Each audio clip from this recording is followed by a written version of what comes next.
Mualaf tidak seharusnya berjuang sendirian. Komunitas muslim, masjid, pengajian, organisasi punya tanggung jawab untuk mendampingi mereka, bukan hanya menyambut saat syahadat lalu meninggalkan mereka. Dan yang kelima, Setiap kisah konversi adalah kisah manusia.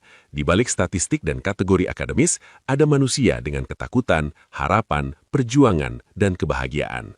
Hormati perjalanan mereka, meskipun kita mungkin tidak memahaminya sepenuhnya. Rudy, kita sudah membahas banyak hal di episode ini. Dari Mahalini dan Celin, Roger dan Dian, sampai Deddy Corbuzier dan Ruben Onsus. Dari fenomena Zakir Naik sampai peran Ustadz Dery Sulaiman. Apa pesan terakhirmu? Satu pesan, Indonesia adalah laboratorium unik untuk memahami konversi agama. Di sini, cinta, hidayah, dan syahadat bertemu dalam konteks pluralisme, akulturasi, dan komunalisme yang tidak ditemukan di tempat lain. Dan bagi pendengar yang mungkin sedang dalam perjalanan spiritual mereka sendiri, Jangan terburu-buru, tapi juga jangan takut. Pencarian spiritual adalah hak setiap manusia. Ajukan pertanyaan, cari jawaban, dengarkan hatimu.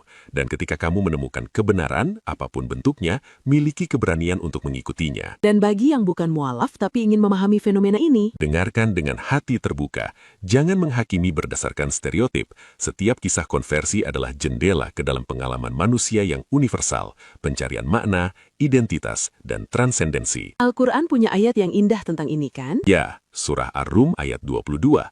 Wa min ayatihi khalqus samawati wal ard wa ikhtilafu alsinatikum wa alwanikum.